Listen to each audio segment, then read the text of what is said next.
سلامونه دوستانو، راځئ چې په الماني ژبه باندې څو مهمې جملې زده کړو. یوه جمله به تاسو په کمنټ کې هم لیکئ.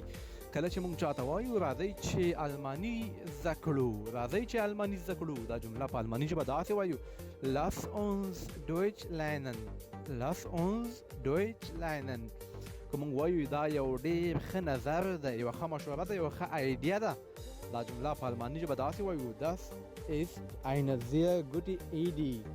Das ist eine sehr gute Idee. وای دا ډېر یو ښه نظر ده. او که وایو درس وایه زویه، درس وایه زویه، دا جمله په الماني ژبه څنګه وایو؟ وړه جمله ده خو لږ سخته راته ښکاري. ګورو چې څوک یې صحیح لیکي.